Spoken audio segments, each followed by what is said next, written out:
Hello my friends, welcome back to another tutorial on creating art with just crayons. This is what we're going to do today. I call it Reaching for the Sun. And all you need is your box of crayons, a small white piece of paper, and some black felt markers. All right, let's get started. So you'll notice that I like to tape my paper down. I find that it helps keep it still and it doesn't move when I'm coloring really hard or rubbing some of the crayon off. And also when I'm finished, it leaves a nice little border around my picture. This is special painter's tape and it should not stick to the paper once you take it off. All right, first thing we're going to do, take the yellow crayon. Let's make a small circular sun in the top center of our picture. Okay, then we're going to color very lightly around it, kind of give it a glow.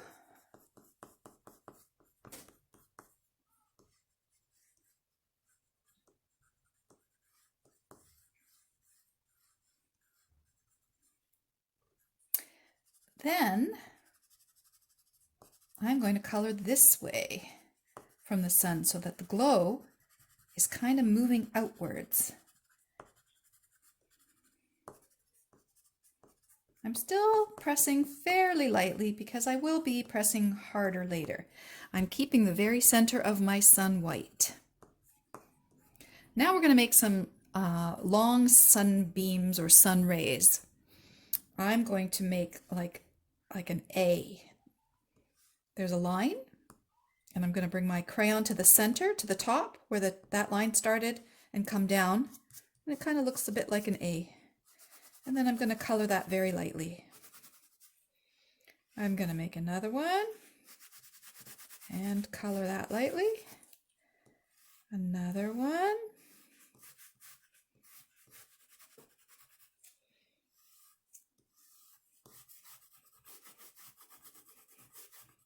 They can be as close or far apart as you would like.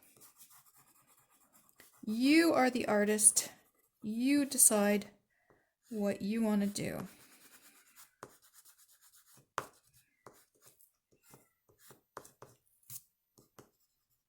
All right, there's my yellow sun and my sunbeams.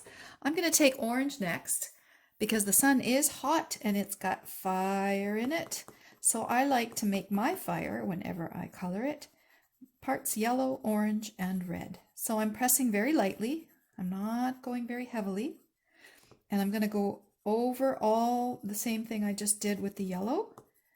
I'm doing my little bit of glow first. And then I'm going to color down on the rays. Just very lightly.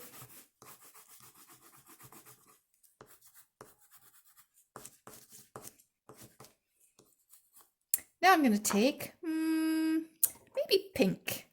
I'm not going to color pink on top of the sun. I'm going to do it on the sun ray.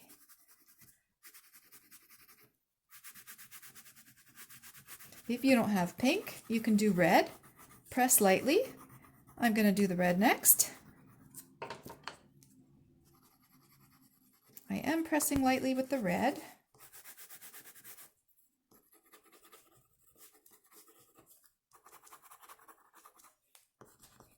And the red I'm also going to take on my sun, and I'm going to go around the outside part of the circular drawing that I did of the sun.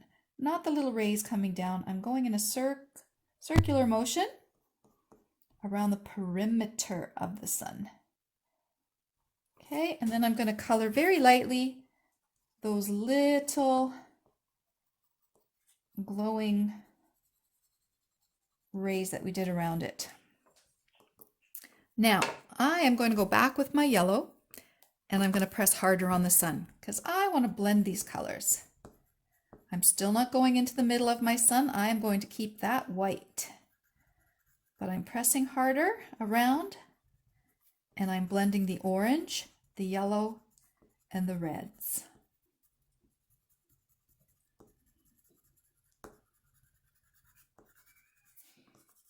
Okay.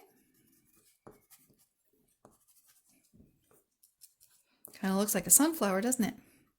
Well, hey, now where did they get their name? Okay, Now I'm going to use some of the other colors I have. I'm going to save blue for last. So don't use the blue because that's going to go in between our sunbeams, or our sun rays. The sun rays are going to be any combination of colors that you want. I'm going to put some light purple on. I'm just coloring on top of it and maybe a little to the side. Looks nice next to the red.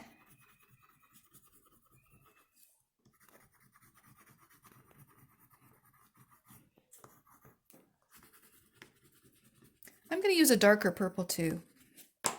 I do have a Crayola purple, and I'm going to put that on the other side.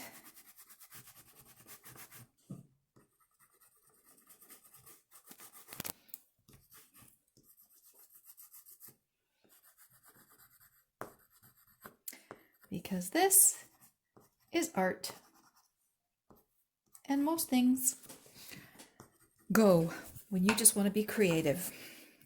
I'm going to put some green in my sun rays too.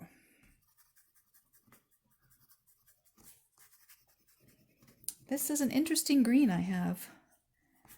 I don't know what it's called, but it's kind of funky.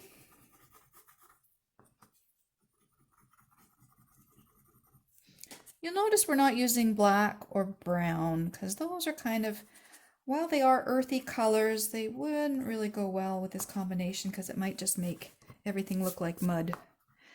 I think that's all I'm going to do for colors, but I'm going to take my yellow and go over my sun rays again, just to bring it out a little bit brighter.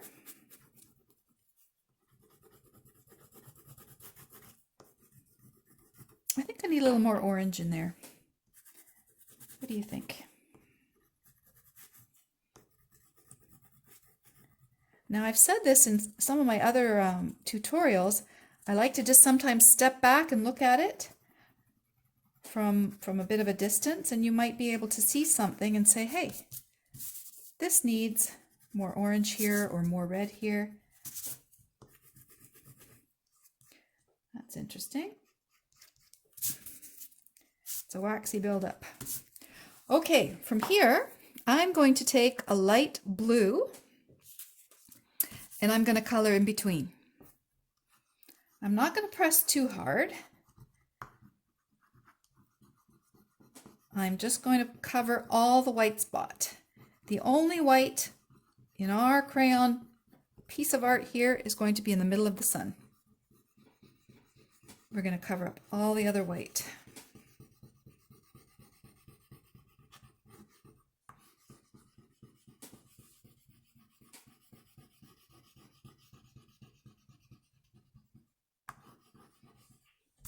This is a nice light blue.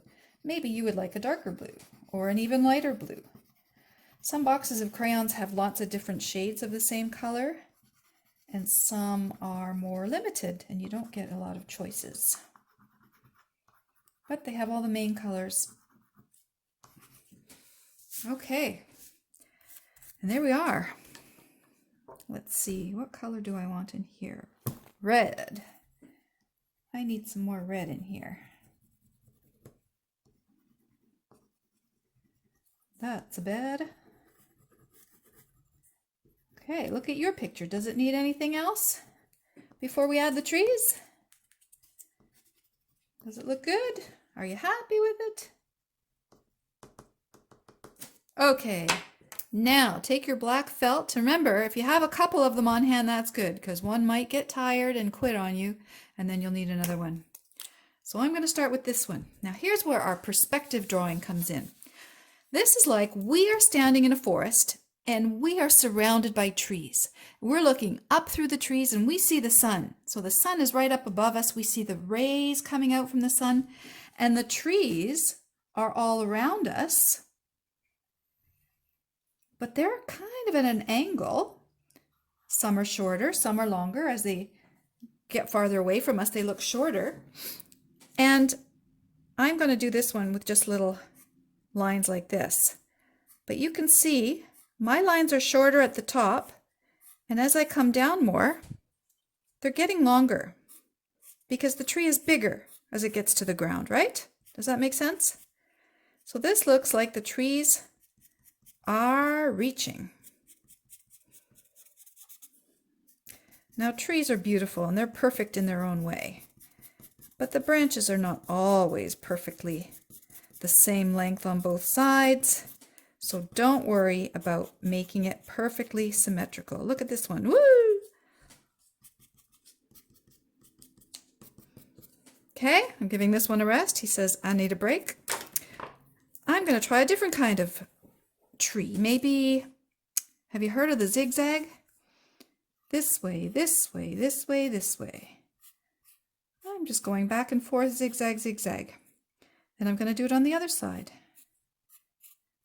Don't forget to get a little bit bigger as you get to the bottom. And then you can just fill it in. Wow, this felt is even more tired than the other one. Okay, so that was kind of like a guideline. Now you know where to fill in the branches. Sorry, you have to come out off your break.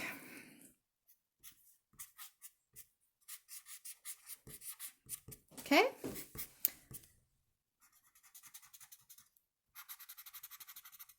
Try different things. I have to try to find another felt, or maybe a black crayon. If you have a good black crayon, you can use that too. I actually went to Dollarama today and bought some black crayons. Oh yay, we have a happy felt. So I will have to get that black crayon out. Okay, that one's a little smaller because it's farther away from me and you from where we're watching.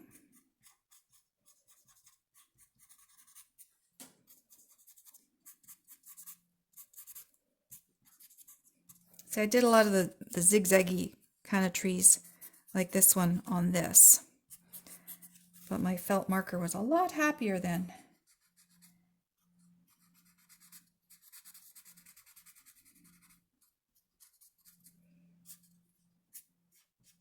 So I am going to end my tutorial here, but you can just keep on. You can make them darker.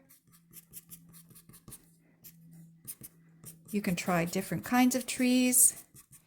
And you can get some more paper and do some more. Do some bigger ones. Do a whole page if you want to. All right, there we go. Reaching for the sun.